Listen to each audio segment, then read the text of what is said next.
अस्सलाम वालेकुम। इस वक्त हम कायदातन मौजूद हैं जो कि खाराजा में वाक़ है और यहाँ आप देख सकते हैं कि 2-3 फीट पानी भी मौजूद है, जो इससे कारोबार ठप होकर रह गया है। ये मस्जिद है जिसके अंदर पानी दाखिल हो रहा है। ये एक गाड़ी जो है वो नोटिस कराने के बाद पहुँची है, लेकिन अभी पानी निकल जाएगा, लेकिन फिर बारिश होगी और फिर इस रिहाइशगाह पे इसी तरह पानी जमा रहेगा।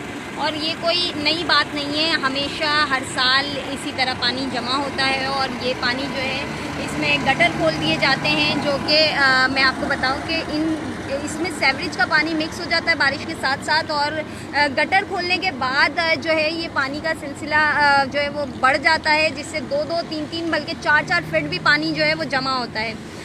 अगर हम बात करें रिहाइशगाह की, तो रिहाइशगाह के अंदर भी पानी चला जाता है, लेकिन इस वक्त इंतज़ामिया की जानिब से रिहाइशगाह के जो इंतज़ामिया है उनकी जानिब से जो है वो शीशे लगा दिए गए हैं और उन शीशों से जो है वो पानी को रोका जा रहा है। लेकिन इस वक्त सूरत हाल कुछ ऐसी है कि इस एरिए में गटर खोल दिए गए हैं और इस तरह कुर्सियाँ लगा के बच्चों को जो है बचाने की कोशिश की जा रही है। गुज़िश्ता रोज़ भी हमने देखा कि किस तरीके से 2 बच्चे अपनी जान बचाने में कामयाब हुए, और यहाँ जो है वही सूरत हाल हम यहाँ देख रहे हैं। खारादर की भी यही सूरत हाल है, क्योंकि यहाँ हर साल इसी तरह पानी जमा होता है, लेकिन कोई पूछने वाला नहीं होता।